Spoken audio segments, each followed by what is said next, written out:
You can now. Did you want to do Seventh Heaven because it starts off with "You Got It" by Roy Orbison? No, I actually did not know that and then I heard that song and I was like, why are they taking a thing I like and using it for bad? We were doing shows on the road for like a week, and David kept playing "You Got It" by Roy Orbison, going, "Where did I just hear this?" And then it's in Seventh Heaven, and I think he had been watching Seventh Heaven on his own. And wanted to find a reason to pretend like he hadn't been watching Seventh Heaven.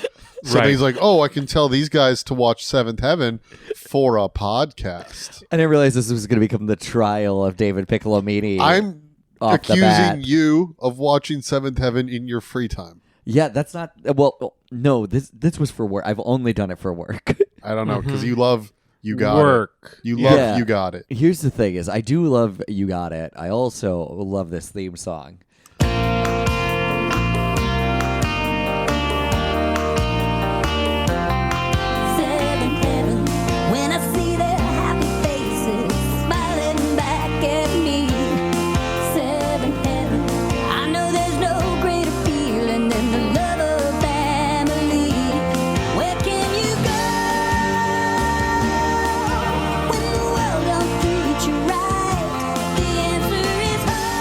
Welcome to Bottle Episodes. Yay.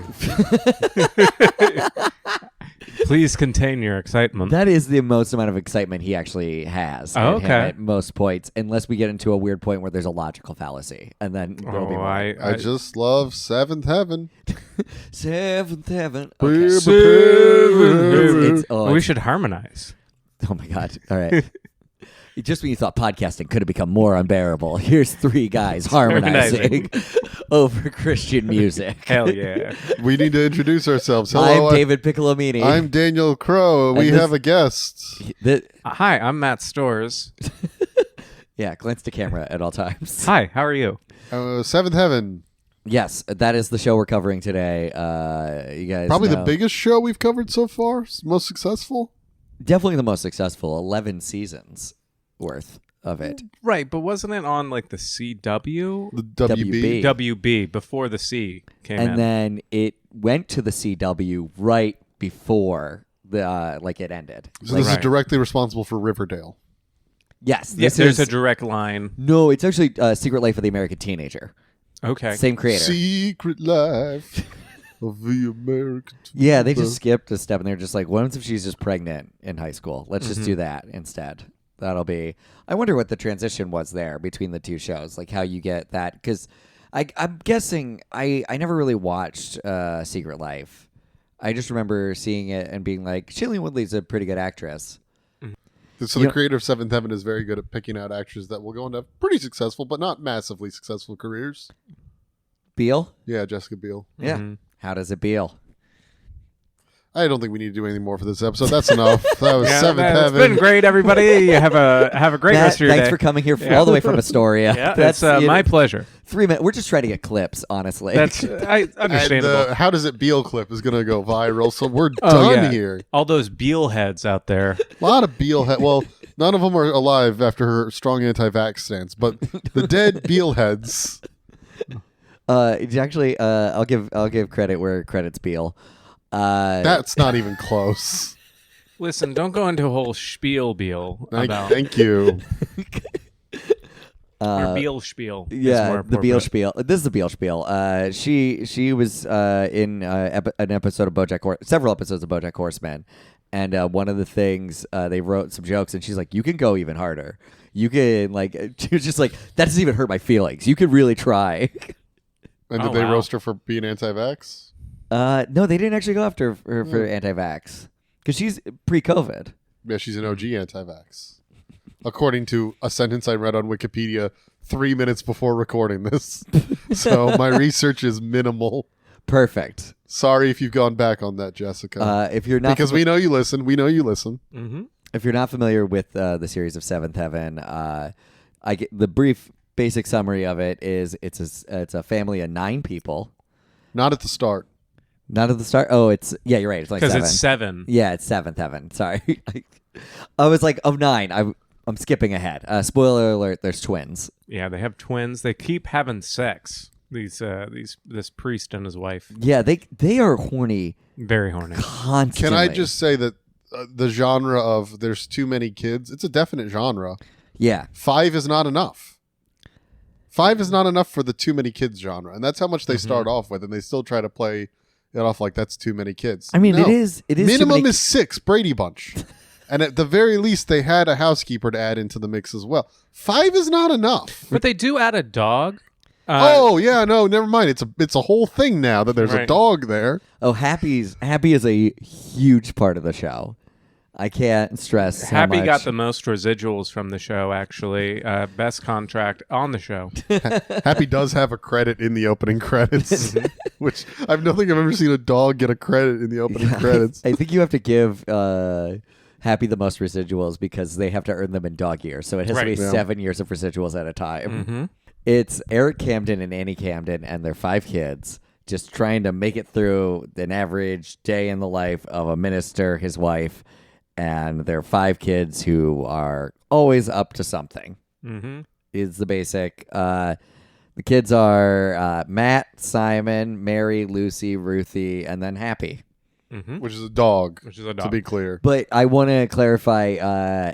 Annie Camden did bring that dog into the family, so I will still count it as a child. Oh, yeah. Yeah. And I then mean, what? definitely a child. What are the 2 kids that come in later seasons? David and another one, Sam.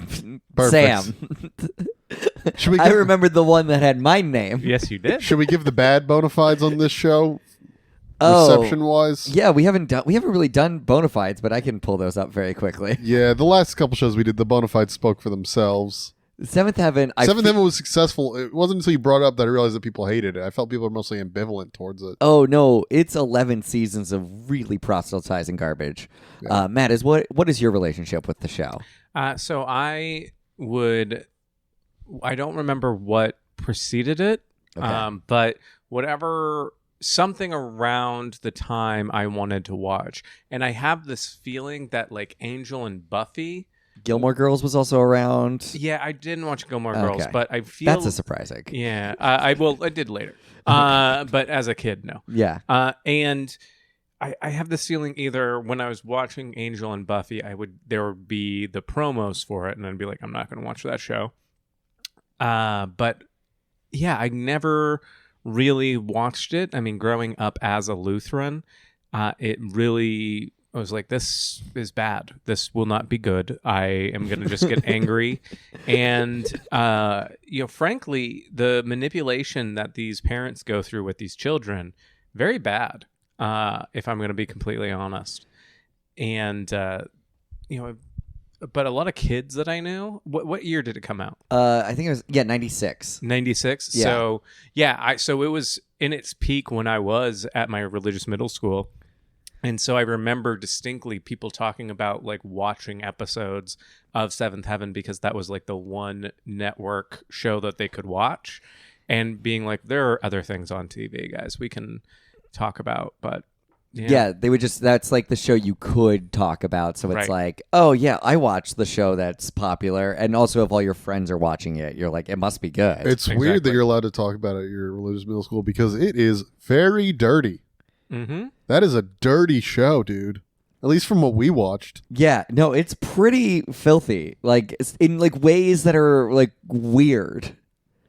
And they get weirder in hindsight. Well, yeah, very, very much weird. hindsight. We're 10 minutes in. Do we pull that Band-Aid off? Rip that Rip it Band-Aid off. Okay, one of the most uncomfortable parts of watching this show is that the guy who played Eric Camden, Stephen Collins, was accused of and then admitted to sexually assaulting minors, which then takes a show around this guy who's just father porn, essentially. Like not like Whose not kids are always talking to him about sex. literally like multiple time. times. It's several times, and All the And you time. wonder if he was a predator before or if they kept having kids talking about sex and something broken in his brain.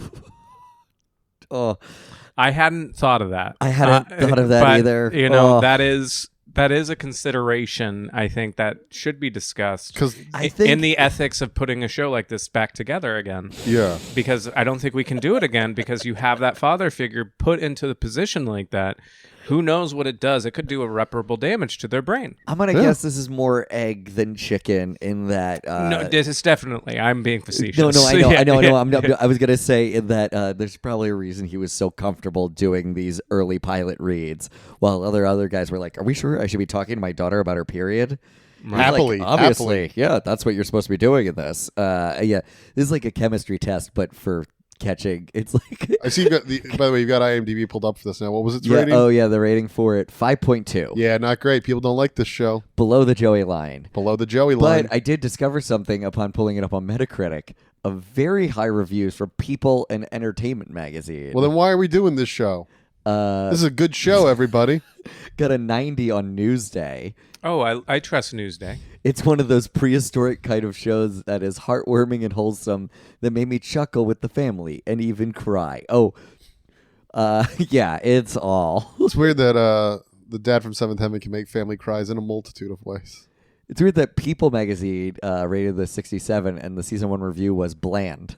It is a very beige show, I will say. There's not like, I don't think I saw any purple on this show or like green. No, there's not a lot of bright colors. Yeah, I mean, maybe in church, like that's where you get some bright colors. Yeah. But outside of that, it's like very beige. Speaking of the color palette of the show, I also didn't see any people that weren't white.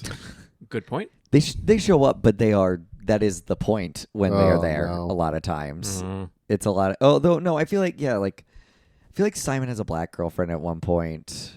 But And I might do the parents have to sit him down and talk to him about it? Because in the 2 episodes we watched, there were scenes where the parents were like, "You need to sit down and have a talk." Probably 100 times. It That just is- kept happening. that is the show. The show is 1,000% very much Creating a like, space to talk. They love sitting down. yeah, and they talking. love just being like, "Hey kids, this is exactly how you should behave every time your parents want to talk to you." Also, Eric Camden is a very bad dad. He is Horrible dad. like horrifically just Manipulative. incredibly so. Yeah, just bad and like consistently going against his wife Yeah. and like just not on the same page. Like, oh, I just assumed. It's like, buddy, check in with your wife. If the kids are kids have established a dynamic where they will split you, be like, I'm not agreeing to anything you say until I talk to her. He's always right though because he's the priest. That's right. Yeah, and the dad, more importantly. This show is very much a show that is being like, man, it's so rewarding to be a father. You're always right, and you're always kind of not you're always right, but you're always the come out right at the end. You're always the best at this. Right. Yeah. It's really just on his side.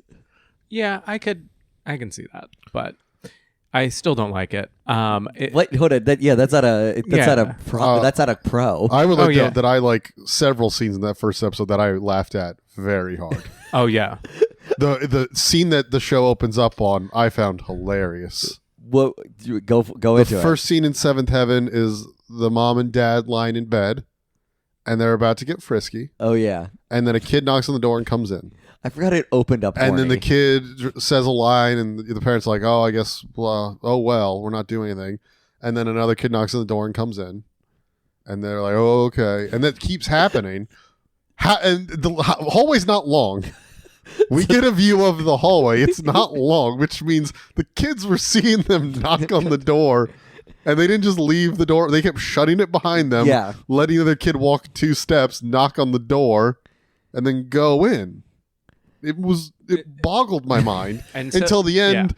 The son comes in and goes, and the oldest son says to all the other kids, "Hey, what are you doing? You know, we let mom and dad sleep in, wink, wink, on Saturdays." He like full on said to his siblings, "Get out of here," so they can touch each other. Mom and dad trying to fuck, and Yeah. I, as a junior in high school, am very cool with it. He's a wingman for his parents. That's how the show opens, and it was rated TVG. TVG. Anyone can watch it. That is more sexual than most television shows they've protested in the past. Yeah. You can get away with anything as long as the priest is the main character. Yeah. Yeah. I mean, I think we've proven that time and time again. I love how they introduce him in the introduction of this. They call him a soon-to-be dog owner. As the So yeah, it opens up. They kind of just like show everybody, like kind of get used to everybody. What's it? I forget all the. Matt is like kind of a cool kid. Fuck up. He's just a cool guy. I don't know. He's tall. He's tall. He. You know who knows else a bit is tall? About basketball. Jessica Biel's character is tall. That's a plot point. But not as tall as Matt. Yeah. No, but I never thought of Jessica Biel as a pretty tall person. I looked it up. Jessica Biel, who they continually bring up that she's tall, which is why she can't date boys her own age because she won't be able to kiss them. Jessica Biel, now fully grown, is 5'7". Yeah. This was filmed when she was 14. She would have been a reasonable height. She wasn't 14. If it was filmed when she was 14. Oh, really? She was born in 82. I looked this up. Oh, okay. She might have been 13 when this was filmed. So she probably wasn't 5'7" then. She could have found boys her height. She could have found boys her height to kiss. This is what I'm talking about. That is the whole plot of the episode, that she can't find boys her own height to kiss, so she has to have a kissing simulation with her brother. No, I'm not kidding. That happens in the show. They don't actually kiss, but they do everything but kiss, and the dad walks by. It's very romantic. Very creepy, and the dad walks by, and they're like, it's not what you think, and he's kind of like, oh, man, I wish it was. I'm a predator. But she's not exceptionally tall. See, I think that the thing that's unstated in the show is, what's the city's name that they're in? Oh, I don't remember. Godtown. Yeah, so in Godtown, there was a chemical spill not too long before this. So all of the boys in the city are actually stunted in their growth because of lead exposure. And so that is why all of the kids aren't tall enough for her. Yeah, they can't exactly. Kiss 5'5" Jessica Biel. Yeah. A perfectly reasonable height for a 14-year-old boy to be. It boggles the mind. By the way, this is what I was talking about, how he gets really the logical inconsistencies. I love it. This is exactly what I meant. I didn't expect 10 minutes in to Google how tall is Jessica Biel. I had never cared before in my life. She's a reasonable height. Yeah, he was too busy just Googling Jessica Biel feet. Height. Keep it clean. This is the family episode of Seventh Heaven. Yeah, this is a family episode. Thank you very much. Some of the other plot lines in that episode include that one daughter really wants to get her period. Yep. Really wants to get Big one. Big time trying to do handstands. Yep. In order to Because her sister told her it would work. Yeah, her dad is really rooting for her. Dad can't stop wanting to talk to her about it. He's eager to go to the store to buy her tampons. Looking forward to it. Yeah. It's like, just do it in anticipation, bud. But it leads to my absolute favorite scene in the show because I misinterpreted what was going on when I first watched it. The younger sister goes out for a run with Jessica Biel. Yep. And the younger sister's like, maybe I'll take a tampon just in case. And Jessica Biel's like, whatever, take one of mine. And they go for the run, and they encounter a cute boy that the younger sister likes. And she puts her hand into her pocket and knocks out the tampon on the way out. And I thought she did that to be like, look how cool an adult I am to the boy she liked. I thought it was like a guy dropping a condom in front of a girl. And then, but it turns out she was embarrassed and ran away. And I watched. I was like, "That's a bold move for this 12-year-old girl to pull in front of a boy she likes." I love the idea that she's like, "Guess who's flowering? What's up?" It's like a cotillion. It's like, what is that? What they are with the coming out I think ball so. dances? Yeah, it's like, oh, look at me on display. I'm now a woman. Sort of dances, but instead it's a run. Where you throw a tampon at a boy. Yeah, where you throw a tampon at a boy. It's the modern version. Yeah.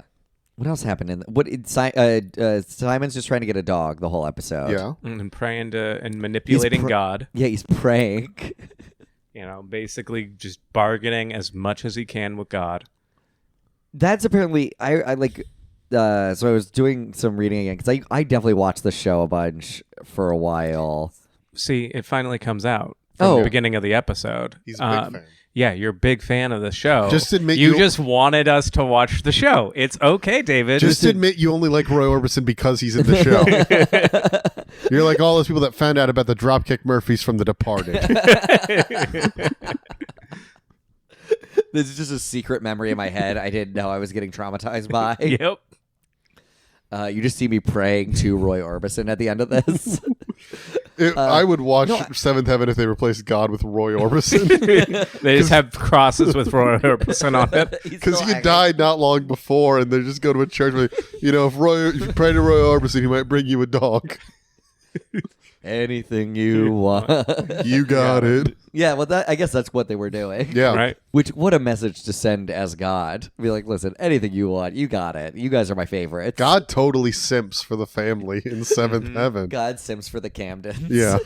Rename the show. Rename the show right now to God Simps for the Camdens. I like, instead of God friended me, God sims for me is it's about an e-girl who God sims for. I like it. Where do I invest? Right on our Patreon. www.patreon.net/ give me that cash. This feels real. .biz. That biz. There might be a Patreon link by this point. .biz. Who knows? I need to make money at some point. Some of us do. Terrified. Yeah. What is that like? Well, so it's a hard system. So basically, what happens is you earn the money, but then you have expectations and responsibilities. Not unlike the children and the pastor in Seventh Heaven, because their house, they don't own it. Yeah. The church owns the house. The church owns the house. Oh, I forgot one of the weirder parts of the period debacle. Speaking of not owning your house because you have to do a job. What job? Eric Camden is a minister. Mm-hmm. And what does he pick a sermon about? He picks, time, like womanhood, takes time in seasons and in months. And she immediately picks out, it's like, why is he doing a lesson about my period to the whole congregation? And she ran out of the church and she dropped a tampon just to sort of brag to the whole congregation. Tampons flying everywhere. She just had a basket full of tampons. Yeah. What else do you put in the donation plate? Yeah, I mean, that's what the people need. Yeah. She goes up for Eucharist and they give her a tampon. Dips it in the wine. Yeah, a lot of people don't know this, but tampons first designed to soak up communion wine. And then you insert them and then you get drunk on Jesus. Yeah. Didn't take it that far, but yeah. Yeah. Oh. Yeah. Yep. I was like, they'll absorb it, and that's great. This is this kind of podcast. Yeah, okay, fantastic. We also forgot that the oldest son, smokes. Ooh. I forgot. Yeah, he smokes. He smokes. And then Marble gets lights. smoked by his dad at pool. Yeah, his dad is a pool shark. He's not a regular priest. He's a cool priest hanging at the busiest pool hall in the world. Where he knows everybody there. And people also play chess. There's also like 10 chess games going on at this pool hall. And a full-service restaurant, like a fancy restaurant, in the middle of the pool hall. Don't you hate when the chess elite get in the way and they clog up the line at the restaurant? And you're just trying to play your pool in your pool league in the middle of this Michelin-starred restaurant. With your friend, the minister. Hey guys, if you're enjoying the episode, thank you so much for listening. First of all, great. Thank you for that. 2, if you want to check us out more, you can follow me at DPIC Comedy and Crow at Daniel F. Crow, and check out Matt Storrs at MT Storrs, STORRS on Instagram, or check out his Linktree, which has all of his other relevant links for all of his stuff, his podcast. He's got a fundraiser going on for he's going to Edinburgh, so if you want to contribute a little bit of money to that, his podcast Mattsplaining. You can go see him at the Fringe. Go check out his story on Risk, because that'll be out soonish to this. I don't know. Time doesn't really matter. It's a podcast. You'll listen to it now and then see it later. I don't know. It's not really important. Okay. Anyway, finally, I think that's... check out my special Goblin King on YouTube. And that's it. Rate, review, and subscribe to the podcast. That really, it does help. It's stupid, but it does work. Anyway, back to being weird about Seventh Heaven. The son smokes, and then the dad gets him a job driving around a woman pretending to have emphysema. Oh my God, I forgot about the emphysema lady already. Yeah. She's like she's in a lot of stuff, if I recall correctly. That character or the actor? I like the idea that the character is in a lot of yeah, she just keeps popping up. Crosses over. Yeah, she keeps changing her hair and makeup, and then she's like the one-armed man in Arrested Development. Anytime the dad needs to teach a lesson, she shows up with a different ailment, and that's why you don't smoke, you know? Yeah. She comes by, she's like, I had throat herpes, and that's why I had to get rid of my throat. And that's why you don't go down on your girlfriend before you're married. Mm-hmm. Seventh Heaven. You know, I'm ready to feel this. Anything you want. You got it, including throat herpes. Aline Brennan. Is that her? Aline Brennan. Yeah, she actually has been in. Yeah, she's been in the Last Picture Show. I didn't recognize it. No, she's in a ton. That's so like that. He's like, I'm not buying you cigarettes. I'm like, what are you? Let the person enjoy their life. You know what I mean? Like, yeah, they're on oxygen and everything like that, but so long as they're not smoking while they're attached to the oxygen, enjoy it. You know what line I loved about his job that he got working for this woman faking emphysema? What? I'll do anything for $5 an hour. Yeah, that was ooh. $5 an hour was just aim higher, buddy, just a little bit. Especially because we established in the Seventh Heaven universe, cigarettes are $20, and he gets paid $5 an hour to work for this woman. Gladys was in 9 episodes. Oh, so she does come back. Yeah, over the whole time. She's in all. She's like 96 to 2006. She must be a Christian. At and the loved same the time, show. Turncoat. She's in Will and Grace. Oh no.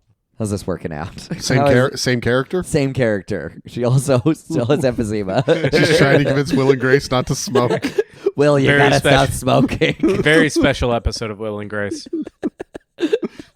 Be gay all you want, but if you keep smoking, this is the life you're gonna live. You can put anything else down your throat, but that sweet cigarette. So, okay, I think the pilot. Is there anything else we need to cover? At the end. Okay, the mom's parent. Well, they get a the dog. mom's mom has cancer. Oh yeah, that is dropped in right. That's a cliffhanger if I've seen one. But it doesn't matter to us because we jump 5 seasons ahead. That mom is long dead. No clue what happens to the mom. She probably started smoking, got emphysema. She didn't have time to get emphysema. That mom died in the first season, and then the dad might also be at that point. He had Alzheimer's at a certain point. I grew up in like a homeschool evangelical co-op. This was the bread and butter. This is like the audio adrenaline of television. I should have used Jars of Clay. Yeah, that's a better. It's okay. No, audio adrenaline is a much deeper Should we start cut. the whole podcast Someone over? screamed when they heard audio adrenaline. Let's start the podcast over, and you can say Jars of Clay. Yeah, we'll get it back from to the it. top. Or you could do DC Talk. That also could work. DC Talk, Michael, whatever. Not Bublé? No, Michael Bublé? No. No, I'm joking. I was like, what? There's like Reliant K, which is an Right. easy one. Switchfoot. Creed. Creed. POD. God, I wish Seventh Heaven had been done by POD, like the theme song.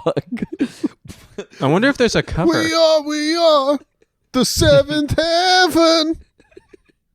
Love of family. So let's go to the episode. We skipped 6 seasons ahead. We technically normally try to watch the highest rated episode to see if the show has any redeeming values, but this time we watched the second highest rated episode because it's funnier. They have the same rating. Oh, they have the same rating? My They're both mistake. 7.8. It's probably just weighted because there's probably more people voting for the first one. Yeah. And the thing is, I just didn't want to keep in season 1 if we could skip all the way to season 6. I think that's a more fun place to go. And this is a funnier episode to have to do. Oh, Drunk is incredible. It's called Drunk. Mm-hmm. Matt, you want to talk about Drunk for a minute? So the children are older. Jessica Biel has had some degree of like troubles. She's definitely 5'7" by this point. Yeah, she's definitely 5'7" by this point, and she failed out of college, and now she's trying to befriend her younger sister's friends. They're both freshmen in college. Can I point something out? Actually, Go ahead. right here? The younger sister, despite playing a character several years younger, is actually older in real life. Interesting. Anyway, go on. Interesting. That's what happens when you're 5'7". Yeah. And so then they do that, and it's fun. And then the blonde boy, whose name is Simon, Yes. he wants to befriend friends of his clearly boy crush. Like there's some sexual tension there's there. 100%. Like so they are. sexual. Like I'm like. I want to watch subsequent things of like when he comes out because he's gonna come out at some point. Like this is, I gotta take care of my friends. I think the Frosted Tips are doing a lot of the heavy lifting They in your are. impression, but that was just the 90s. Yeah, and so he wants to befriend his friends, who's one of them is clearly in his 30s but is in high school. Like That's my scam, dude. Yeah, that was very cool. And then the other guy who's like, yeah, Johnny. He's one of those guys. The Yeah, Johnnies. yeah. and Henchman. Yeah, henchman, and Simon invites himself to this party, which is too much for him. It's going to be too much, and then It is too cool for school. It's too cool for school, and then in the family, Matt was like it's college. It's college stuff. And so Matt has received things from like NYU and whatever Columbia. Med school. Yeah, med school. He's afraid that he's not gonna get in, so he hands him to Ruthie, and it's like, you open up. And then she opens them, and it's like, I'm not gonna tell you, so you're not ready. I want to say one thing about Ruthie that I noticed in this episode. I feel really bad for Ruthie because she has young kid syndrome, youngest child syndrome, where she is taking care of all of her older siblings and like is truly understanding things way more than everybody else, and like how to manipulate everybody. And it's just like, girl, just be a kid. Well, I feel bad for her because she has that in-depth sex talk with the dad in this episode. Oh yeah, that is. And then I thought about how many times she had to do that on camera. Seventh heaven. Yeah, it's a thing I've noticed in TV now, especially watching shows like this. A lot of times they'll use the youngest character as the author insert because you can say all the things you want to say, and it doesn't have to be as funny, or it can be more moralizing in a different way because a cute kid's saying it, so you can be meaner and other things with it. And more direct of like, this is where the point of the episode needs to be. If that's true, how crazy are the writers of Dog with a Blog? Sorry, this is a callback to a past episode. Where the youngest kid in Dog with a Blog was like a mobster. Yeah, she was this little psychopath. Cool. That was a weird. It just basically like, she was like, "Do you need like blood? I can get that for you." Like, anyway, so let's get back to this. So, what else happens? Oh, and then the father and mom. Are they just kind of distracted the whole episode? They're continually being distracted in this episode. Yeah, it's like a farce episode that doesn't end in an actual farce. Yeah, I feel like we were watching a play that has an entire house set up, and then they just light different parts of the house. Yeah, depending on where the action is. But there's no actual farcical payoff besides Simon vomiting a couple times, which we don't even get to see. Yeah, cowards. I want to see the puke. It honestly does feel like an adult Family Circus comic. Right. Like, it's just like, hey, growing pains of Family Circus. See all the places little Timmy barfed around the neighborhood following the dotted line. They just chased him everywhere, and then I guess it's also... Well, you forgot why he's drunk. Oh, yeah, because he goes to the party. He went to the party, and they're like, do you want some beer? And he went, sorry, I don't drink. And they're like, that's fine. Do you want punch? And he went, I don't drink, but I am stupid. So I will accept this fine punch you have at the party. This red punch. And he drank a lot of the punch and didn't notice that there was grain alcohol in it. It's Everclear and Punch, which is a classic college drink. I want to point out, though, it's slightly stupider than that even. He's at the party, and he's like, this is cool. And he's like, yeah, man, this is all right, but this isn't the real party. Do you want to go to the real party? And then it's literally just right out back. And his friend who was watching him can't find him. Yeah, he can't find him. And he's also wearing a turtleneck. At the summer party. Yeah, at the summer party. Well, he's Saint Simon. He has to. Well, no, it's the friend that's wearing the turtle. He's wearing a gray turtleneck. Simon's wearing a leather jacket because he's cool. And the leather jacket. Here, this is the thing. I couldn't wear a leather jacket until I still don't own one technically, but partially because you have it on layaway. Like, what do you? I'm working on it. I got a very specific one in mind, and but partially because of this show, because he wore a leather jacket so poorly that just does not fit who he is or his shoulders at all. Where I was like, oh yeah, I can never wear a leather jacket because of this. He needs to pick a better leather jacket. It doesn't fit literally or metaphorically on his shoulders. Pause the record and let's pick up after you get your leather jacket. Okay, so you come back. You come back with the leather jacket. All right, guys. So we got this now. It would be funny to see the dynamic shift that would happen invariably. You're just controlling the conversation as soon as you have the jacket. Is there a snake on the back of this? Wow. Yeah, tunnel snakes rule. What can I say? Ryan Gosling's jacket Storrs. from Drive. Okay. So, so he has multiple punches. Because one shot. Also, there's no way you can't tell what grain alcohol tastes like. Oh yeah, I don't care who you are and how good your punch recipe is. You're not covering that. Especially someone who's never drank before. It's gonna burn. He's not like it's like this isn't like he's. What like, if he had never had punch before? It's like, this is what punch is supposed to be like. The only reason the plan worked because he had never had punch in his life. I do love the idea that this is the kind of show that they're stricter than Mormons about what you can and can't drink. So you should let me try punch. Oh, wait, mistakes like this happen, Dad. This is just what pineapple does to you. So yeah, then the friend just kind of tosses him down the street. Hey, I know you're drunk for the first time in your life. You don't mind walking a few blocks, do you? Your mom's gonna be pissed if I drop you off. Yep. But that also, like, the car drop-off scene is, I mean, every scene with them is romantic, but like, it's like, hey man, I gotta drop you off. And the mom, there's the date parallel too, because he's like, oh, I have to meet your parents before I take you to this party. Oh, yeah. And he's like, what, are we dating? And it's like, yeah, you guys are. You're dating. Oh man, now I need to know more about who wrote and directed. Because like, it is. The dad wrote and directed. God. Bert Brinkerhoff. That really? I wish I was making that up. That is an intense headshot. Oh my That is God. a very intense. Oh, Holy oh, shit! man. This is a man that definitely was playing that up. Bert spiked the punch himself. Like, it wasn't written into the episode. No. Bert sees punch. He spikes it. No questions. Bert directed 27 episodes. of Touched Seventh by an Heaven. angel as well? Oh yeah, and Police Academy the series. What? Bert can't be stopped. Bert's a fucking. Tword of Bert. He also was an actor for a while. 45 things. Oh, you can tell he's an actor from that headshot. That's not a director's headshot. that is. Still alive? Is he? Yeah, Bert, come on the show. Bert. We We'd love got to have you. we got some questions, Bert.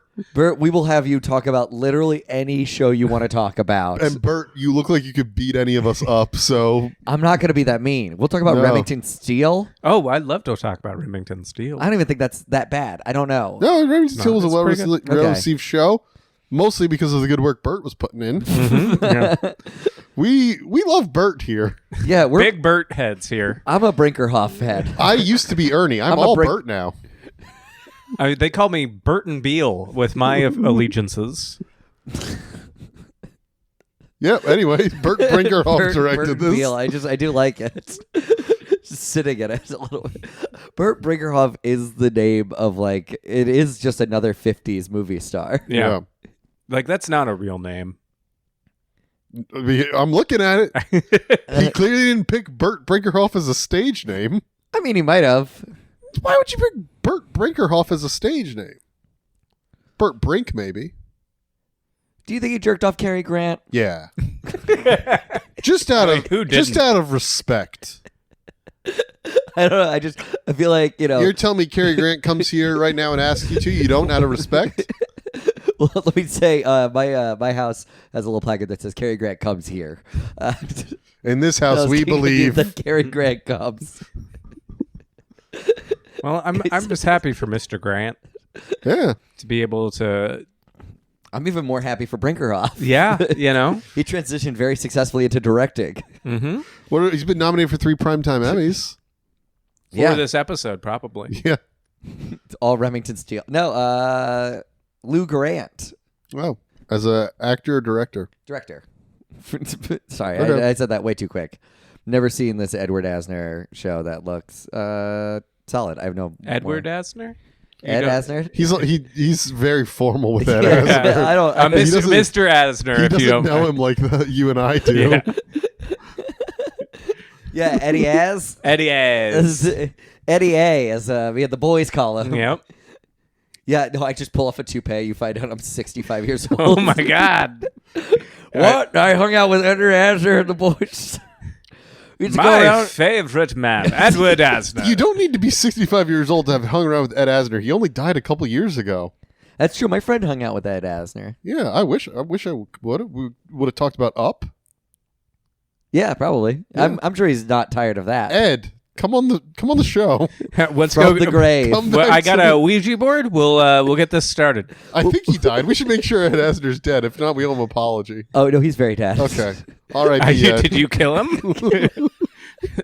That's why you call him Edward, because Yeah. you want to disassociate? I No, you don't want anybody to suspect you. I respect my enemies. That's why. Edward Asner, never heard of him. Certainly haven't killed him just so that I could be inextricably tied to him forever. My name is David Heart Disease Piccolomini. I'm just guessing that's how he died. Or I could have just said old age.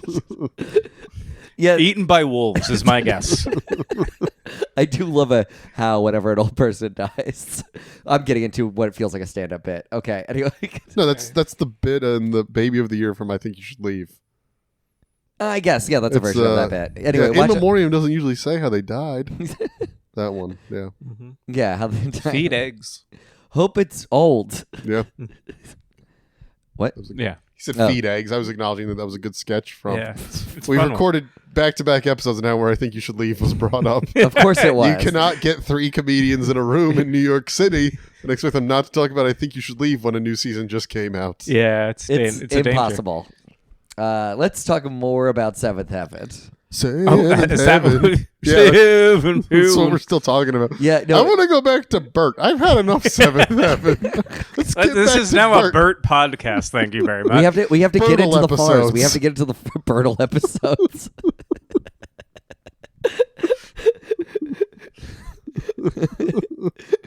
You gotta dig back into the Brinkhoff library. Yeah. It did not work. It's All okay. right.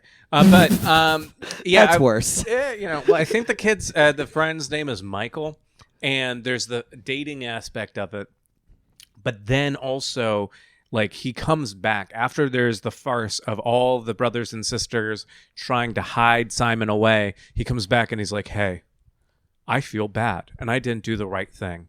But I really love your son, and I want to be with him forever. And so I want to make sure that he's okay. And then he walks in and he's like, "Oh, hey, thank you for letting me go to this party, even though I am clearly still drunk." He seemed so much less drunk, though. Oh, like, yeah. comparatively, it was Because like he puked 3-4 times. yeah, it was like a thing where it was like they would have got away with it if it hadn't been for this one narc. Yeah, but they're in love. Yeah, we forgot to describe what happens though. It is a siblings- it is a long sequence of events. The siblings find him on the street drunk before he goes in the house and like, we got to sober him up or mom and dad are going to kill him. And then they have this weird thing where some of them have to distract the parents while they sneak him inside to the bathroom. Then they got to sneak him back out.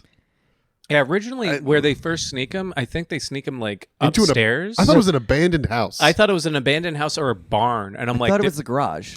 it's probably the garage. because they say we have to get him inside. Right. But the weird thing about it, the whole thing, because they're all. I don't know how you write dialogue this bad. Yeah, it is pretty bad. It is like. That's what I'm talking about, though. This is actually a general theory I'm working on that I feel like a lot of parents are kind of condescending because all they do is hang around with children who are dumb. And so it's hard not to generally overestimate your intelligence when you're answering questions that everybody should know all the time. And you think if you live with a writer for Seventh Heaven, you would become the same? Well, but what it's doing that weird parent perspective on the whole thing, where it's like that's how dumb my kids look when they lie to me, even though kids lie to parents all the time and they have no idea. Yeah, like really. So it's like because it sounded like a robot processing. They're like, I wanted to talk to you about what stuff. I don't know what I want to talk about. And every single one of them could not figure out anything to talk about at all. And that was all the writing they'd done for the entire. Why did they even bring him into the house to get sober? Let him puke on the street. Well, no, because then they're outside, but the dad knows they're outside, and the dad is such an authoritarian. Down the And he block. wants, well, no, because he's like, "Oh, hey, you're going to get ice cream." Matt says he's going to go get ice cream. And he's like, "Hey, get Rocky Road ice cream," which, frankly, toddlers should not have Rocky Road ice cream. Not to be authoritarian myself. Have you had a bad experience with a toddler with Rocky Road? They will go crazy for it. And then there's nuts in it. And you don't know what they're going to do with those things. Show me the scars toddlers gave you after they had Rocky Road. There's one on my knee. Oh, yeah, Sam and David are in this episode. Yeah. The twins are now, 2 twins have happened. They have 7 kids. That's enough for a too many kids premise. But Yeah. 5 is not enough. It's not enough. And also, really, really brave choice to cast 2 45-year-old twin actors as the toddlers. Really amazing that they just had these 45-year-old men being like, Mom, we want some Rocky Road ice cream. It's like, okay, we'll get it for you, honey. Very, very strong they did choice. just talk like adults, Yep. which is so weird because none of the other children talked like adults. Yeah, And very it's that strange. weird inversion of as they get older, they just get dumber. Yeah, it's very strange. I've pulled up what appears to be the layout of the house. Okay, we've got blueprints. We've got. I got schematics. the blueprints. Doesn't make any sense how they, based on what I'm looking at, the It's various. like the hotel in The Shining. Yeah, there's how they got him around the house doesn't.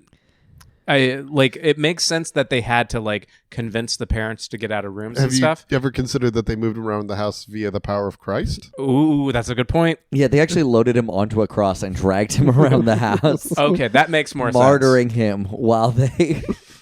Yeah, he just kept being. Oh, also, there's a whole thing where Jessica Biel. So I forget how long these episodes. They do have a lot of plot. I will give them that. That is something that Brenda Hampton, who is the original creator, very good at doing. She could throw a fuck ton of plot into anything. And Jessica Biel goes from being like the annoying sister there to bailing her sister out because her sister's like, I don't want to drink here, actually. Right, because she wants to be a pastor. She wants to be a pastor, so she has to hang out with them, but she's too worried about drinking. I am unclear why she has to hang out with these people if she wants to be a pastor. Because she needs to know how the norms do it, so she can evangelize. To them. Because you can't talk about like how to be a better person if you haven't been a bad person, kind of idea. Then drink, become a bad person. But that's the problem. Is she's too nervous. She chickens out because it's she still should just skip right to heroin. There actually is a lot in this episode where the dad keeps saying to the mom, like, you don't want the son to go to the party because you were a bit wild in high school, weren't you? Oh yeah, they keep slut shaming the mom. And she's like, shut up. But then in the end, she's like, you know what? I was pretty crazy. What I love about that too is it's this weird thing where he's like, I love how like horny you are all the time, and like they're like making out constantly in the show. But then he's like, yeah, you were kind of wild in high school. It's like, well, what do you expect? How do you think this happens? You chose a woman with a high sex drive. Deal with it. This Yeah. is what you have. You have 7 children, sir. Stop shaming her for it. You're having a good time. She was wild. You know what she didn't have in high school? Any kids. So she's kind of crushing it. We don't know that. She could have put them up for adoption. That's true. She could have any number of things. Yeah, there's a lot of episodes we haven't watched. David, based on your experience as somebody that's watched every episode. This feels like I've not seen every episode. This but totally also, feels like a show where they would do a plot line where a child she gave up for adoption in high school shows up. No. So I think I don't think that happens.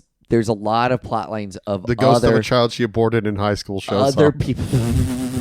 Other people's abortions show up. No, other people's kids.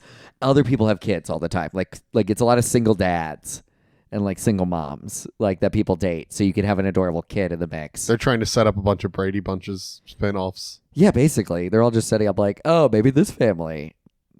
One person marries a Jewish family with Richard Lewis as the Good for dad. Richard Lewis. I'm glad he Yeah, was working. He was Yeah. really struggling. Yeah, he was being a rabbi in the show. I would convert to Judaism if Richard Lewis was my rabbi.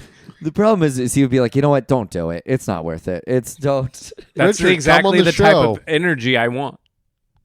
What? I just said Richard, come on the show. Richard Lewis. Everyone on the show. We'll get that Ouija board out for you as well. But they did pack a lot in 45 minutes of this show. So I guess the resolution is pretty quick. Simon complains. He's like, no, I didn't even know I was getting drunk. It's not a big deal. And then he's like, actually, I should have known better. After Ruthie scolds them. So. Oh, yeah, right. She is doing more powerlifting. Mm-hmm. Doing too much. Like, I understand your point about her being like the stand-in for the writers. Totally makes sense. Can I just say that by season 11, I'm fairly certain they have Ruthie doing everything for the parents. Like she's teaching her older siblings about sex. Ruthie starts rebelling real hard. Ruthie goes through a whole goth phase. Of course she does. She dates a dude named T-Dog that lives with the family. So you've watched through season 11. No, I read that, but I remember Ruthie going like rogue. That was like a whole thing where because she's kind of this weird kid, and Right. like she goes through like a punk phase. Good for her. Yeah, I just have weird Christian like faint ghost memories of this show. There's an episode where the dad buys a sports car. And then starts dating one of his daughter's friends. He wrote the episode himself. He did. He's like, this is going to be a fun one. Oh, no, wait. He thinks about buying a sports car because he's now worth it for some reason. Well, he doesn't have to pay for a house. Yeah, he doesn't have a home payment. That is, he does have 7 kids. You don't have to pay for a house. What do you care? Also, can we talk about the mom?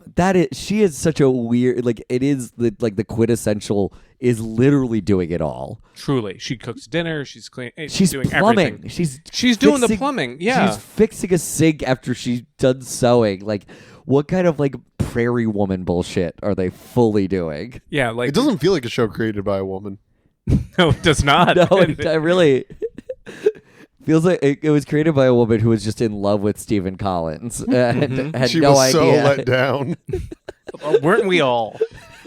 And wasn't everybody who worked on the show honestly let down by him? It's like They were mostly let down by the residuals drying up. Yeah.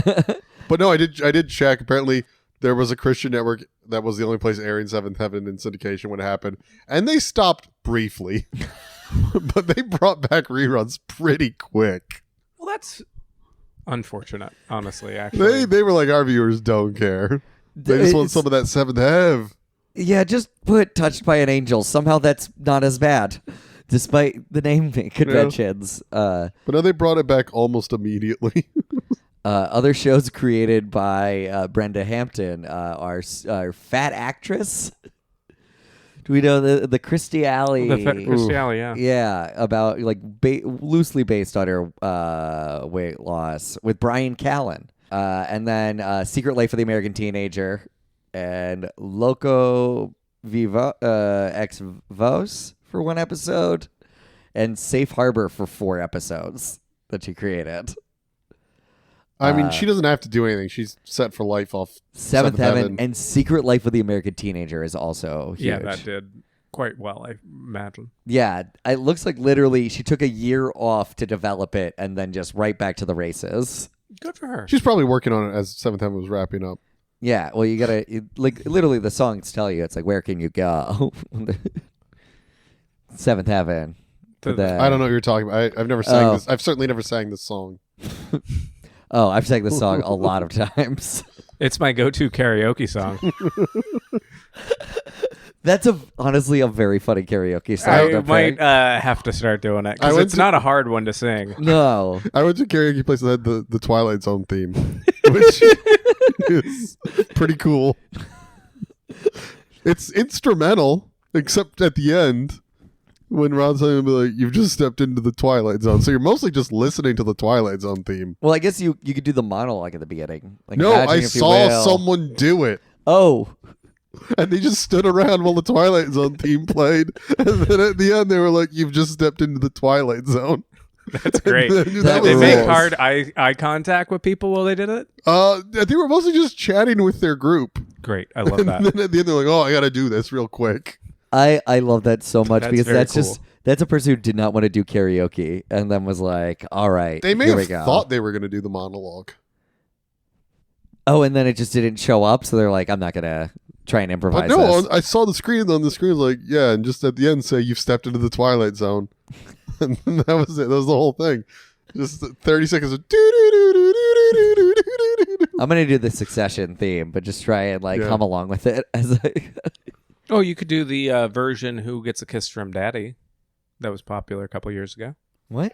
There's a fan edit of the song that is "Who Gets a Kiss from Daddy," to the Twilight, or to not to the Twilight, but to the Succession theme song, and it's got full lyrics, and you could do it. I don't know the song "Who Gets a Kiss from Daddy." We'll edit it in right here. Yep. All the rich white folk are going to argue, and then whoever's best is going to win that kiss from daddy. All the rich white folk are going to argue, and then whoever's best is going to win that kiss from daddy. Who will get a kiss from daddy? All the rich white folk are going to argue, but only one will triumph and win the prize of Daddy's love. Great job, everybody. Yep. Wow, We're I doing- loved hearing that. That was fantastic. I think this is the part of the show though where we say how we would Yeah, how would you improve- improve the show? How would you improve Seventh Heaven? The dad dies on the first episode. Whoa, Yeah, bold. no, that's Then the mom has to do even more. No, so then they have to split work between all the children to survive, because then they get kicked out of that house because they got to figure out what they're going to do. Creates true conflict as opposed to their, oh no, things are so hard for us conflict.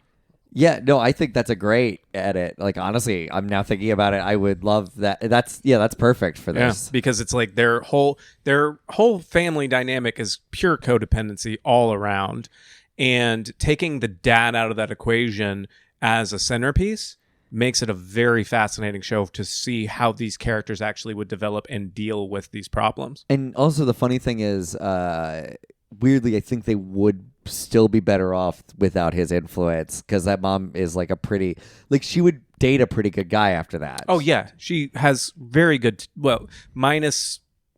Well, she being a- met him when she was young and wild, and Right. he probably seemed stable at a moment when she needed stability. Exactly. But now that she's stable, she can find someone who's good for her, as opposed to just one stabilizing trait. Absolutely.